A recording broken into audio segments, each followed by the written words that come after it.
चलो शुरू करते हैं। देखो, आज की इस वीडियो में हमें हमारा चैप्टर 3 बैंकिंग का यूनिट 3 है, उसका पार्ट 2 है ये वीडियो। पार्ट 1 में हमने इसके कुछ टॉपिक्स थे जो कवर कर लिए थे, जैसे कि बैंक ब्रांच सेटअप हमारा कवर हो गया था, front office back office cover हो गया था। इस वीडियो के अंदर हम ये दो टॉपिक्स जो हैं इन्हें आज कवर करेंगे। तो चलते हैं, देखते हैं क्या क्या है इन दोनों में।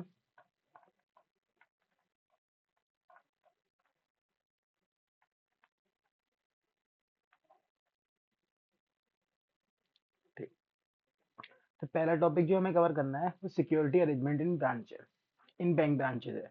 इसमें कई बार बोर्ड में क्वेश्चंस पूछे गए हैं, मेनली एमसीक्यूज ही पूछे गए हैं, और हो सकता है 2 नंबर में भी क्वेश्चन आ जाए। तो देख लेते हैं क्या है इन दिस सेक्शन। इस सेक्शन के अंदर यहाँ लिखा है कि हम डिस्कस करेंगे सिक्योरिटी अरेंजमेंट्स और various equipments channels provided by the bank. मतलब बैंक के अंदर कौन कौन से सिक्योरिटी अरेंजमेंट्स होने चाहिए, यहाँ पे उनकी बात करी जाएगी। ठीक है। As organized global crime syndicate target ATM, the financial industry needs a global ATM security standard to promote the availability of ATMs. Some of the arrangement are as follows। मतलब जैसे जैसे जो आजकल जितने भी ऑर्गेनाइज्ड क्राइम सिंडिकेट्स हैं वो mostly ATMs को टारगेट करती हैं या फिर फाइनेंशियल इंडस्ट्री को टारगेट करती हैं। इसीलिए ग्लोबल एटीएम सिक्योरिटी स्टैंडर्ड को प्रमोट करने की जरूरत है ताकि एटीएम्स को सिक्योर किया जा सके। कुछ अरेंजमेंट इसमें यहाँ पे दे रखे हैं जो कि बैंक्स फॉलो करते हैं, जैसे कि ATM should be equipped with a security camera. ATM के अंदर एक सिक्योरिटी कैमरा होना चाहिए, जैसे आप लोग जाते हो तो देखते होंगे। Well lighted to have proper recording. Well lighted होना चाहिए, मतलब एटीएम में लाइट्स वगैरह का अरेंजमेंट अच्छा खासा होना चाहिए और प्रॉपर रिकॉर्डिंग होनी चाहिए। कैमरा मतलब वर्किंग होना चाहिए। Take bank deploy unarmed security guards और पर्सनल और केयर टेकर्स। बैंक जो है वहां पे क्या डिप्लॉय करेगा, अनआर्म्ड सिक्योरिटी गार्ड्स को या फिर केयर टेकर्स को डिप्लॉय करेगा, मतलब रखेगा, जो कि एटीएम के अंदर मौजूद रहेंगे। ब्रांच सिक्योरिटी मीजर्स, इसमें आप हमें रखे हैं कि क्या क्या बैंक के अंदर हमें सिक्योरिटी मीजर्स को फॉलो करना चाहिए। पहला सिक्योरिटी मीजर दे रखा है, entrance and exit gate should always be guarded by a gunman. मतलब जो एंट्रेंस होगा या एग्जिट गेट होगा उस पर हमेशा एक गनमैन तैनात रहना चाहिए, गनमैन मौजूद रहेगा। The gate should be open to permit entry और exit for only 1 person at a time. मतलब गेट में जो गेट होगा उस गेट के जो दो दरवाजे होंगे उनके बीच में खाली इतना ही गैप होना चाहिए कि एक ही इंसान एक बार के अंदर निकल पाए या फिर एंटर कर पाए, एग्जिट कर पाए। ठीक, इससे क्या होगा, कोई अगर सामान चोरी करके बैंक से भागने की कोशिश करेगा तो उसे थोड़ी दिक्कत होगी, परेशानी होगी या समस्या खड़ी करेगा। अगला, all other entries to branch hall should be closed to prevent anybody from entering or exiting branch from that entry point। उसके अलावा एंट्री और एग्जिट गेट के अलावा जितनी भी ऐसे ब्रांच हॉल में एंट्री के रास्ते हों उन्हें बंद कर देना है, जहां से कोई निकल सके या फिर अंदर घुस सके। Vulgar alarms should be fixed at several places in the branches. ठीक, जो ब्रांच होगी उसमें बल्गर अलार्म्स मतलब चोरी वगैरह के अलार्म्स जो होंगे, अगर कोई डकैती वगैरह होगी तो उसके लिए अलार्म्स वगैरह लगे होंगे। Each one in vault cash cabin in manage cash managers box desk और ब्रांच मैनेजर्स केबिन। मतलब ये कहाँ कहाँ होंगे, हर एक बल्गर अलार्म कहाँ कहाँ मौजूद होना चाहिए, वॉल्ट में मतलब कैश केबिन में, इन कैश मैनेजर की जो वॉल्ट होगी वहां पे, उसके बॉक्स में या उसकी डेस्क के नीचे जो कि मूवीज वगैरह में दिखाया जाता है, और ब्रांच मैनेजर के कैबिन में। CCTV should be fixed at strategic places at entrance. मतलब सीसीटीवी लगाने हैं कहाँ कहाँ पे, एंट्रेंस पे लगेगा, कैश केबिन पे लगेगा, इनसाइड और आउटसाइड द वॉल्ट लगेगा, वॉल्ट के अंदर बाहर दोनों जगह लगेगा, और एटीएम्स में भी लगेगा। ठीक, आगे दे रखा है जो अलार्म्स होंगे हमारे attach to the door of the vault should be heard in the road side also. बल्कि अलार्म्स मतलब जो शोर मचाने वाले अलार्म्स होंगे, जो सायरन टाइप के अलार्म होंगे, वो जो है रोड साइड तक सुनाई देने चाहिए। In case of breaking opening of a vault door after the closure of the branch close होने के बाद अगर ब्रांच की वॉल्ट के डोर को जबरदस्ती खोलने की कोशिश की जाए या तोड़ के खोला जाएगा तो वो अलार्म जो है वो बजेगा। There should be an alarm bell in the nearest police station as well as the residence of the branch manager. इसके साथ साथ जो नियरेस्ट पुलिस स्टेशन होगा वहां पे भी क्या होना चाहिए, अलार्म बेल होनी चाहिए जो उससे कनेक्टेड होगी और उसके साथ साथ ब्रांच मैनेजर के रेसिडेंस पे भी होगी। अगला, fire extinguisher has to be provided in several places within the branch premises, मतलब कई जगह पे लगे होने चाहिए। सॉलिड, लिक्विड और केमिकल एक्सटिंग्विशर जो होंगे आग बुझाने के लिए अलग अलग केसेस के अकॉर्डिंग होने चाहिए, अलग अलग प्रकार की आग को बुझाने के लिए मौजूद होने चाहिए। आग जो हो सकती है वो किसकी वजह से अकर हो सकती है, मतलब टेक प्लेस कर सकती है शॉर्ट सर्किट की वजह से, पेपर और oil stored in the premises catching fire. तो ये सब कॉमन है बैंक के अंदर चीजें मौजूद होती है, तो इनसे अगर होता है तो। Bank vault security arrangement, bank की वॉल्ट के अंदर कौन कौन से सिक्योरिटी अरेंजमेंट होने चाहिए। देखो यहाँ लिखा है entire cash and all valuable items are to be stored in the vault for overnight. रात के लिए, पूरी रात के लिए जो बात की जाए, जो कैश होगा और अदर वैल्यूएबल्स होंगे वो हमारे स्टोर कर दी जाएंगे कहाँ पे, वॉल्ट के अंदर। बैंक वॉल्ट क्या होती है, एक सिक्योर प्लेस होती है कंस्ट्रक्टेड विद आरसीसी, मतलब कंक्रीट से बनी हुई ऑन ऑल साइड चारों तरफ से as per the specifications laid down by the laid down for bank vault, मतलब जो स्पेसिफिकेशंस लेट डाउन करी गई हैं बैंक वॉल्ट के लिए। अब स्पेसिफिकेशंस किसने लेट डाउन करी होंगी, ऑब्वियस सी बात है आरबीआई ने लेट डाउन करी होंगी। Lockers are also situated inside the vault, जो लॉकर फैसिलिटी के लिए लॉकर्स होते हैं वो भी वॉल्ट के अंदर ही मौजूद होने चाहिए कुछ। ठीक, the vault protect their content from theft, fire, natural disaster and other threats. जो वॉल्ट होती है उसके कंटेंट्स को, मतलब उसके अंदर जो भी सामान रखा होगा उसे चोरी से, आग से, नेचुरल डिजास्टर से या फिर किसी और तरह के खतरे से बचाती है। Burglar alarm, fire alarm, CCTV जो है फिक्स्ड होने चाहिए as per the mandate of RBI, मतलब आरबीआई के रूल्स के अकॉर्डिंग, या फिर हम कह सकते हैं आरबीआई की गाइडलाइंस के अकॉर्डिंग। ठीक, तो आगे देखते हैं।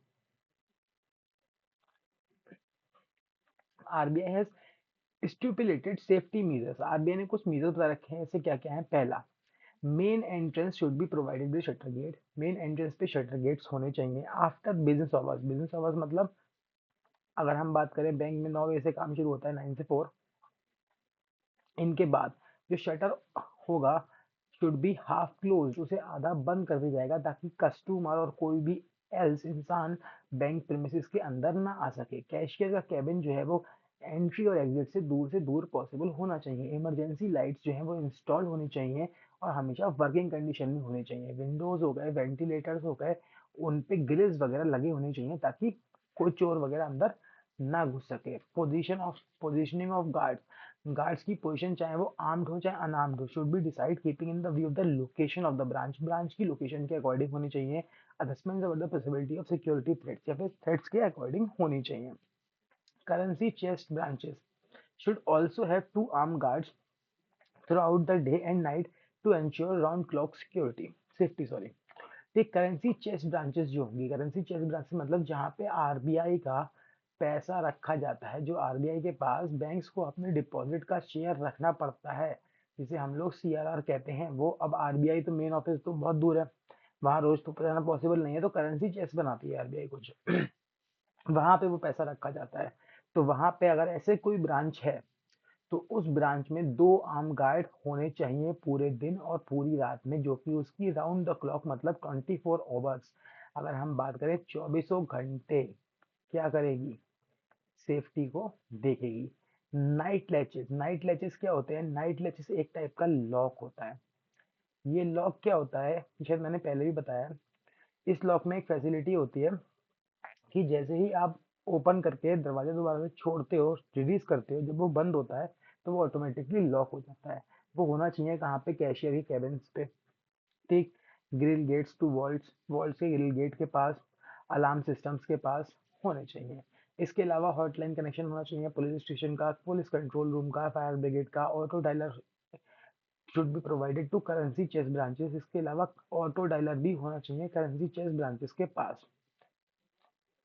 ठीक, is respective of monetary holding limits, मतलब चाहे उनकी मॉनेटरी होल्डिंग लिमिट कितनी भी हो, मतलब कैश रखने की उनकी लिमिट कितनी भी हो, उसको इररिस्पेक्टिव उनके पास ये फैसिलिटीज मौजूद होनी चाहिए। सारे वीक पॉइंट्स जो कि जैसे कि opening of exhaust fans, air conditioner ducts, Skylights, Windows should be strengthened with appropriate RCC work और स्टील प्लेट और स्टील ग्रिल। मतलब कोई भी ओपनिंग होगी खिड़की की या फिर वेंट डक्ट वगैरह की, एसी डक्ट वगैरह की, जहाँ से मूवीज वगैरह में दिखाया जाता है लेकिन लोग घुस जाते हैं, तो वो सारी जो है पर्टिकुलरली ग्रिल्स से क्या होनी चाहिए, सरियों से क्लोज होनी चाहिए। अब इसका लास्ट टॉपिक हमारा आखिरी टॉपिक है, टॉपिक नंबर 4, क्लियरिंग हाउसेज। अब ये होता क्या है क्लियरिंग हाउसेज? तो इसके लिए पहले थोड़ा सा हमें क्लियरिंग हाउस फंक्शन के बारे में पढ़ना पड़ेगा। तो याद होगा तुम लोगों ने, यहाँ देख लेते हैं अपने इकोनॉमिक्स के बैंकिंग चैप्टर के अंदर, एक एक क्लियरिंग हाउस फंक्शन पढ़ा होगा। क्या कहता था क्लियरिंग हाउस फंक्शन? घर की सफाई थोड़ी नहीं करती है इसमें। क्लियरिंग हाउस फंक्शन आरबीआई का एक फंक्शन होता था, जिसमें आरबीआई क्या करता था, चेक क्लियरिंग फैसिलिटी प्रोवाइड करता था।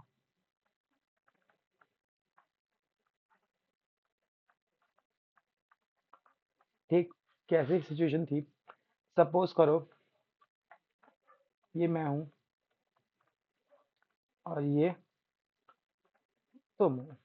ठीक, तुमने मुझे एक चेक बना के दिया 1,000 रुपए का।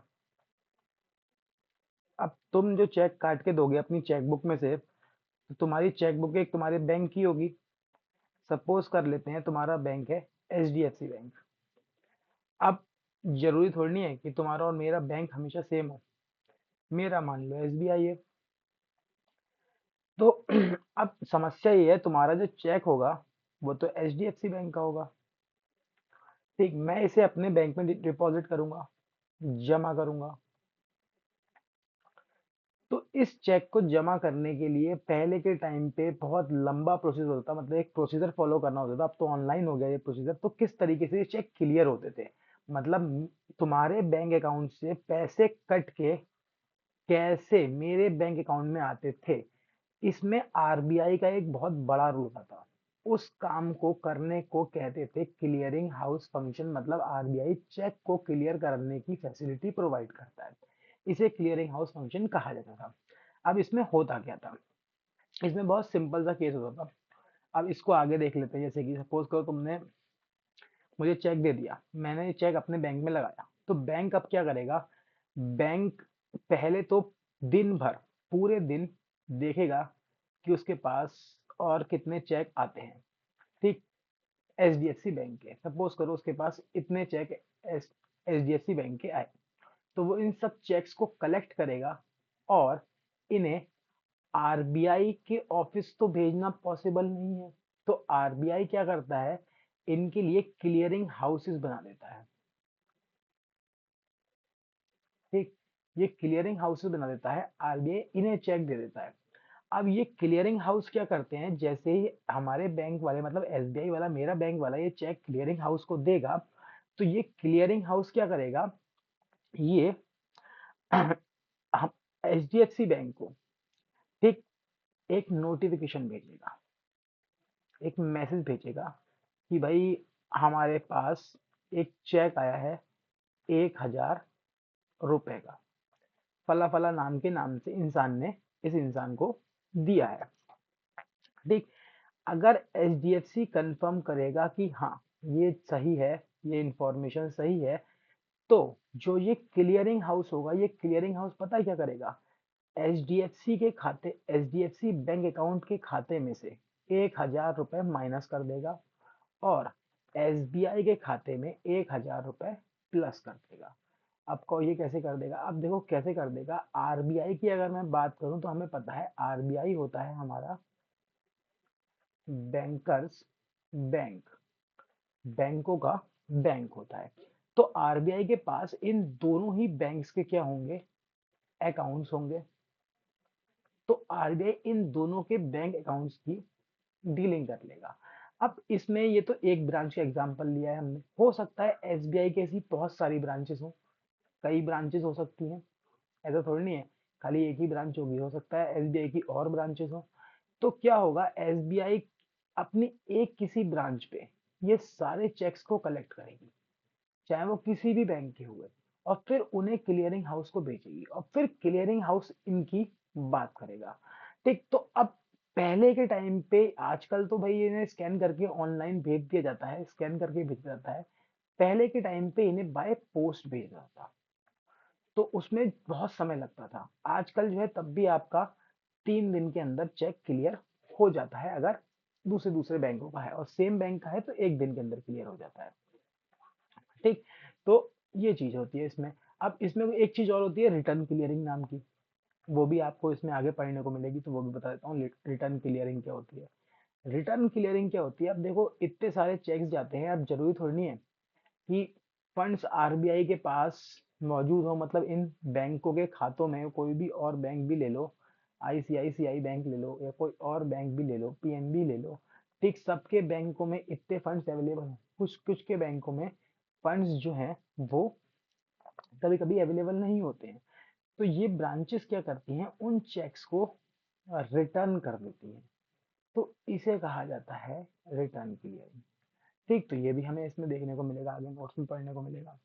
तो अब देखते हैं इसमें आगे क्या क्या है हमारे लिए। टॉपिक में लगभग हमने सब कवर कर लिया है, कुछ थोड़ा थोड़ा रह गया होगा तो वो देख लेते हैं। तो पेमेंट सिस्टम में क्या दे रखा है, the financial system provides transfer of funds from payers to payee through two systems, मतलब पेयर और पेई, जो हम दोनों अभी बात कर रहे थे, तुम और मैं, तुमने मुझे चेक दिया, ठीक, तो पेयर और पेई थ्रू टू सिस्टम्स, दो बेसिस पे पेमेंट होते हैं, एक पेपर बेस्ड मतलब कैश में पेमेंट हो सकता है, चेक्स में हो सकता है, ड्राफ्ट में हो सकता है, या paper based electronic fund transfer मतलब नेफ्ट हो सकता है, आरटीजीएस हो सकता है। तो क्लियरिंग क्या है, क्लियरिंग एक अरेंजमेंट है थ्रू विच बैंक्स जो है एक्सचेंज करते हैं cheques drawn on other banks are received by it for collection with cheques which are drawn on it and send by the bank for collection from it, मतलब clearing एक arrangement है जिसकी मदद से बैंक्स एक दूसरे के ऊपर काटे हुए चेक्स को, ड्रॉ करे हुए चेक्स को आपस में क्लियर करते हैं। अब क्लियरिंग हाउस क्या होता है, तो लिखा है देखो, clearing house is a place where banks that all that are the members of clearing house, मतलब ये एरिया वाइज होते हैं, अब ये नहीं कि ये अलग अलग होंगे, तो ये एरिया वाइज होते हैं, अगर मैं बात करूं इनकी लोकेशन वाइज होते हैं, ठीक, ये वहां पे होते हैं, तो हर एरिया में कुछ मेंबर्स बैंक होते हैं, तो ये वो बैंक्स होते हैं जहाँ पे मेंबर्स जो होते हैं क्लियरिंग हाउस के मिलते हैं और एक्सचेंज करते हैं चेक्स को। आउटवर्ड क्लियरिंग, अब इसमें दो चीजें होती हैं, आउटवर्ड क्लियरिंग और इनवर्ड क्लियरिंग, तो उसको भी एक बार को देख लेते हैं कि आउटवर्ड क्लियरिंग और इनवर्ड क्लियरिंग क्या है। तो देखो आउटवर्ड क्लियरिंग और इनवर्ड क्लियरिंग क्या सीन था, हमने देखा था, तुमने मुझे चेक दिया, ठीक, मैंने ये चेक उठाया और एसबीआई बैंक में लगा दिया, तो इसे कहते हैं इनवर्ड क्लियरिंग। ठीक, अब एसबीआई क्या करेगा, इस चेक को क्लियरिंग हाउस पे भेजेगा, ये एचडीएफसी बैंक है, क्लियरिंग हाउस इस चेक के बारे में चेक करेगा कि सब कुछ सही है या नहीं है, ठीक है, और फिर जो है क्लियरिंग हाउस जब इसे इंफॉर्मेशन दे देगा बैंक कि सब कुछ सही है, तो क्लियरिंग हाउस एसबीआई को पेमेंट करेगा, तो ये चीज कहलाएगी हमारी आउटवर्ड क्लियरिंग। ठीक, तो अब इसको यहाँ पे भी देख लेते हैं क्या है। Outward clearing refers to instrument that are deposited by the customer that are drawn on the other banks need to be presented at clearing। ठीक, आउटवर्ड मतलब क्लियरिंग में वो इंस्ट्रूमेंट आ जाएंगे जो कस्टमर के द्वारा जमा किए गए हैं एक बैंक के ऊपर क्लियरिंग के लिए। Inward means paper based instruments आ जाएंगे जो कि प्रेजेंट किए जा रहे हैं ड्रॉयर बैंक के through in person by the another bank in clearing, दूसरे बैंक के लिए क्लियरिंग में। ठीक, अब इसके बाद क्या आता है clearing house function. Clearing house क्या क्या फंक्शंस परफॉर्म करता है, तो ये थोड़ा सा पढ़ लेना, 3 मार्क्स में आ सकते हैं। हो सकता है स्टेट करने को ही आएंगे, एक्सप्लेन करने को तो मुश्किल है, लेकिन आ जाए तब भी एक एक लिख सकते हो। फैसिलिटेट एक्सचेंज ऑफ इंस्ट्रूमेंट, ये मतलब इंस्ट्रूमेंट्स जैसे कि चेक्स, ड्राफ्ट्स, ठीक, या फिर हम जिसे कहते हैं बीपी, बीआर, इनको एक्सचेंज करने में मदद करते हैं। Settlement of claims, inter bank claims, जो हम ये बात कर रहे थे, एक बैंक का दूसरे बैंक पे क्लेम कहलाता है ये।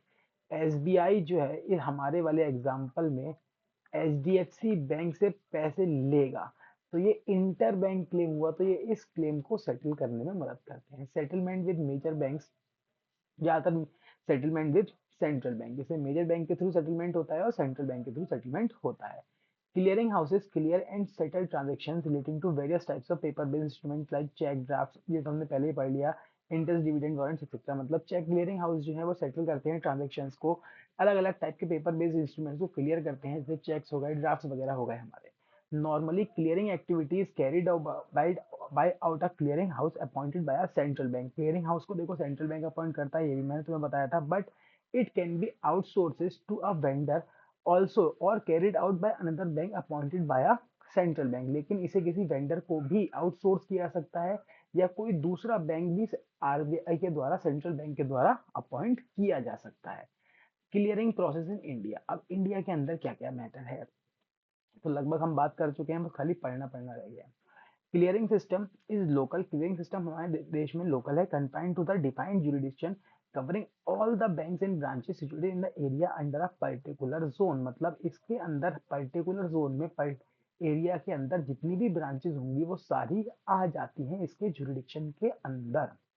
क्लियरिंग हाउस जो है एक वॉलंटरी एसोसिएशन होती है बैंक्स की, under the management of a bank, जो एक मैनेजमेंट मतलब एक बैंक के अंदर काम करती है। Where the settlement accounts are maintain, जहाँ पे सेटलमेंट अकाउंट्स मेंटेन किए जाते हैं। Where Reserve Bank of India has its office, जहाँ पे रिजर्व बैंक ऑफ इंडिया का ऑफिस होता है। The clearing house is manage by it, clearing house वहाँ उसके द्वारा मैनेज किया जाता है। अगर रिजर्व बैंक ऑफ इंडिया का ऑफिस नहीं होगा तो क्लियरिंग हाउस जो है वो मैनेज किया जाएगा स्टेट बैंक ऑफ इंडिया के द्वारा, या फिर उसके किसी एसोसिएट्स बैंक के थ्रू। हमने पढ़ा था उसके 8 एसोसिएट्स बैंक मौजूद हैं। ठीक, इन इंडिया, इंडिया के अंदर देयर 11th क्लास में पढ़ा था, खैर there are about 1050 cheques clearing houses, India में करीबन इतने चेक क्लियरिंग हाउसेज हैं, तो ये एमसीक्यू के लिए पूछा जा सकता है। क्लियरिंग हाउसेस क्लियर करते हैं, सेटल करते हैं ट्रांजेक्शन्स अलग अलग टाइप के पेपर इंस्ट्रूमेंट्स के लिए, फिर चेक्स हो गए, ड्राफ्ट हो गए, या पेमेंट ऑर्डर हो गए, ये सब। इन 40 ऑफ दीज क्लियरिंग हाउसेस, इनमें से 40 क्लियरिंग हाउस हैं जो वो चेक प्रोसेसिंग सेंटर्स हैं, जो MICR, magnetic ink character recognition का एक ही टेक्नोलॉजी होती है कि उसका इस्तेमाल करते हैं।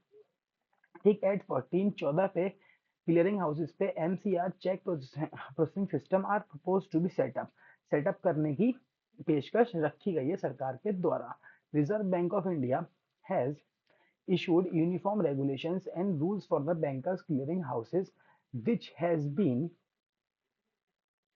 adopted by all the clearing houses, मतलब आरबीआई जो है इनके लिए कुछ रूल्स और रेगुलेशंस बनाता है, तो ये याद कर लेना। ठीक, एमसीक्यू में भी पूछ सकते हैं, 1 नंबर में आ सकता है। ये हो गया। ठीक, दीज रेगुलेशंस जो होती हैं, जो सरकार, ये मतलब आरबीआई जो रूल्स बनाता है, ये रेगुलेट करती है क्राइटेरिया फॉर मेंबरशिप और सब मेंबरशिप को लेके, विड्रॉल और removal of suspension from membership, और procedures for conducting clearing as well as settlement of claim between members. मतलब जो ये नियम कायदे कानून है, ये बेस के तौर पे काम करते हैं, ये कह लो रिलेट करते हैं किससे, मेंबरशिप देगा आरबीआई, नहीं देगा, सब मेंबरशिप से, या कोई सस्पेंशन होगा नहीं होगा मेंबरशिप का, उसका withdrawal removal, procedure for conducting clearing, settlement वगैरह से रिलेटेड ये सब चीजें। ठीक, इसके बाद क्या आता है, क्लियरिंग प्रोसेस कैसे शुरू होता है, तो यहाँ से जो है अगर हम बात करें क्लियरिंग प्रोसेस है। ठीक, तो क्लियरिंग प्रोसेस जो है, यहाँ से देखो पहला पॉइंट, क्लियरिंग प्रोसेस जो है बिगिन होगा with the deposit of a cheque, clearing या फिर कोई और clearing instrument refer to the above by customer in a bank, जब कस्टमर बैंक में जमा करेगा। जैसे हमारे वाले एग्जांपल में था कि तुमने मुझे चेक दिया, मैंने बैंक में जमा किया, तो पहला स्टेप, बैंक क्या करेगा, इन सारे चेक्स को इकट्ठा करेगा, सबमिट फॉर क्लियरिंग, और क्लियरिंग के लिए सबमिट करेगा bank wise, present them to the clearing house to the other bank, clearing house के थ्रू दूसरे बैंकों को प्रेजेंट करेगा। When there are more than one branch of a bank, एक ब्रांच से ज्यादा अगर ब्रांच होंगी क्लियरिंग एरिया के अंदर, तो उनकी एक कोऑर्डिनेटिंग ब्रांच होगी जो क्या करेगी, सारे चेक्स की ध्यान रखेगी, मतलब इकट्ठे करेगी और क्लियरिंग हाउस को प्रेजेंट करेगी। Upon the receipt of the cheque, ठीक, तो ये दूसरा स्टेप था। अगर यहाँ तक बात करें तो यहाँ से आ जाएगा हमारा तीसरा स्टेप, ये दूसरा था, ठीक, क्योंकि उसमें दो बातों को बताया गया, मतलब एक ही बात है, वो अलग अलग पॉइंट ऑफ व्यू से बताई गई है, एक अलग ब्रांचेस होंगी और एक सिंगल के उससे। Appoint receive of the cheque, जब चेक रिसीव हो जाएगा और कोई और अदर इंस्ट्रूमेंट ही होगा उसकी जगह, they are pass for payment if funds are available and the banker is satisfied about the genuineness of the instrument, ठीक, ध्यान दे रखा है, जब चेक मिल जाएगा तो वो पास करती जाएगा पेमेंट के लिए, अगर फंड्स मौजूद होंगे या बैंकर जो है सेटिस्फाइड होगा कि जो इंस्ट्रूमेंट है वो सही है नहीं है, उसके लिए पूछा जाएगा। तो ये हो गया तीसरा। यहाँ से चौथा हो जाएगा, चेक्स डेट आर अनपेड और are return to presenting bank through another clearing called return clearing, जो चेक्स अनपेड रह जाएंगे फंड्स वगैरह ना होने की वजह से, वो वापस कर दी जाएंगे, इसे रिटर्न क्लियरिंग कहा जाता है।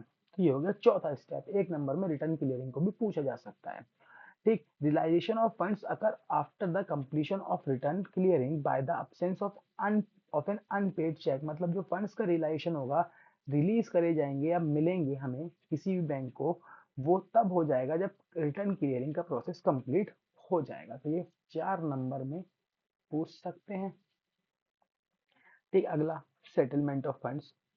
Settlement of funds in clearing houses eight several levels, मतलब जो सेटलमेंट ऑफ फंड्स होता है वो अलग अलग लेवल पे होता है। जैसे द एग्रीगेट अमाउंट और value of cheque presented by a bank on other bank represent the claim by a bank on other banks, इसका मतलब क्या है, तो इसको भी समझ लेते हैं, इसका मतलब क्या है। देखो इसका मतलब ये है, जैसे एसबीआई बैंक है, अब एसबीआई बैंक के पास चेक्स आए, अलग अलग बैंकों से आएंगे, मान लो पीएनबी से आया, कहीं से चेक आ रहे हैं एचडीएफसी से, ठीक है, कुछ चेक आ रहे हैं आईसीआई बैंक के, कुछ चेक आ रहे हैं किसी और बैंक के, एक्स वाई जेड बैंक के, ठीक। तो इतने सारे बैंकों के चेक आएंगे तो बहुत सारे चेक इकट्ठे हो जाएंगे नहीं हो जाएंगे, इन सारे बैंकों का अलग अलग क्लेम होगा, तो एसबीआई इन सब पे क्लेम शो करेगा क्लियरिंग हाउसेस की मदद से, जो क्लियरिंग हाउस होगा उसकी मदद से एसबीआई इन सारे चेकों को जमा करेगा, फिर क्लेम आएगा कि एसबीआई को पीएनबी से 10,000 लेने हैं, एचडीएफसी इसी तरीके से क्लियरिंग हाउस के पास इन बैंकों ने भी चेक जमा करे होंगे नहीं करे होंगे, पीएनबी के पास भी तो कुछ चेक ऐसे आए होंगे जो एसबीआई के कार्ड के लिए आए होंगे, एचडीएफसी के पास भी होंगे, आईसीआई के पास भी होंगे, एक्स वाई जेड बैंक के पास भी होंगे, तो ये लोग भी क्लियरिंग हाउस के पास जमा करेंगे, तो ऐसे नेट सेटलमेंट निकल के आएगा। ऐसे मान लो एसबीआई को पीएनबी से 10,000 लेने हैं, पीएनबी को एसबीआई से मान लो 15,000 लेने हैं, तो नेट सेटलमेंट क्या बना, नेट सेटलमेंट बना कि एसबीआई अब 5,000 रुपए पीएनबी को देगा। ऐसे ही मान लो एसबीआई को एचडीएफसी से 1,00,000 रुपए लेने हैं, ठीक, और एचडीएफसी को इनसे अगर हम बात करें तो 50,000 लेने हैं, तो मोस्टली एचडीएफसी क्या करेगा, अब इन्हें 50,000 रुपए पे कर देगा, तो ये जो पे हुआ ये नेट सेटलमेंट कहलाया। अगर नहीं समझ में आया तो इसको एक तरीके से समझ लो, यहाँ पे इस तरीके से फिर से, एसबीआई है, एचडीएफसी है, ठीक, एसबीआई ने कहा क्लियरिंग हाउस की मदद से कि मुझे एचडीएफसी से लेने हैं 10 रुपए, ऐसे समझो बहुत छोटे अमाउंट को लेके, ठीक। एसबीआई ने कहा मुझे एचडीएफसी से 10 रुपए लेने हैं, एचडीएफसी ने कहा कि मुझे एसबीआई से 12 रुपए लेने हैं, तो अब मैं ये कह रहा हूं कि नेट सेटलमेंट बता दो, नेट सेटलमेंट मतलब एक तरीका क्या है, HDFC 10 दे दे और ये 12 दे दे। एक तरीका ये भी तो है, इसको पूरे पैटर्न को काट के SBI सीधे सीधे क्या करे, HDFC को 2 रुपए फालतू दे दे, 2 रुपए दे दे। तो सोचो ना, SBI को 10 लेने हैं, 12 देने हैं, तो 2 दे देंगे सब बराबर। तो नेट सेटलमेंट कितने का हो गया, 2 का हो गया। तो ये नेट सेटलमेंट होता है। तो ऐसे सेटलमेंट किया जाता है। Similar claims are made by all the banks on every bank in a clearing. इसी तरीके से एक दूसरे पे हर बैंक क्लेम्स लगाता है। नेट सेटलमेंट फिर एक निकाला जाता है एट द क्लियरिंग हाउस, और डेबिट और क्रेडिट की जाती है बैंक्स की पोजीशंस को। मतलब ऑब्वियस सी बात है, RBI ही इन सबके अकाउंट्स को मेंटेन कर रहा है, तो इन सबके अकाउंट्स RBI के लिए लाइबिलिटी है। ठीक, जिसके काटने होंगे डेबिट कर देता होगा, और जिसको देने होंगे उसके क्रेडिट कर देता होगा। ठीक, these are booked in their current account maintain by the settling bank. ये जो है बुक्ड होते हैं, मतलब रिकॉर्ड किए जाते हैं सेटलिंग बैंक के द्वारा। This represent inter bank settlement, इसे इंटर बैंक सेटलमेंट कहा जाता है। The settlement of fund between the service branch and the branch concern represent the transfer of funds to the branch level. ठीक, जब settlement of funds होता है service branch के बीच में और ब्रांच कंसर्न के बीच में, जो रिप्रेजेंट कर रहा है ट्रांसफर ऑफ फंड्स को, उसे ब्रांच लेवल कहते हैं। द पेमेंट प्रोसेस जो है कंप्लीट होगा तब only when funds are debited, जब एक बैंक के फंड्स कट जाएंगे और दूसरे के अकाउंट में क्रेडिट हो जाएंगे। जैसे कि हमारे बैंक में HDFC से कट जाएंगे एग्जांपल में, और मेरे SBI के में क्रेडिट हो जाएंगे। दिस ये काम तब होगा जब रिटर्न क्लियरिंग काम जो हमने मेंशन ऊपर किया था, पढ़ा था, उसका प्रोसेस खत्म हो जाएगा। तो यहीं से आपका चैप्टर ये खत्म हो जाता है। ठीक, ये वाला पॉइंट थोड़ा ज़्यादा इंपॉर्टेंट है, इससे पहले के पॉइंट्स भी इंपॉर्टेंट है, लेकिन यहाँ पे ये RBI से रिलेट करता है, तो इसे अच्छे से पढ़ लेना। ठीक, हाँ, चलो, थैंक यू। उम्मीद करता हूँ अच्छा लगा होगा, मज़ा आया होगा।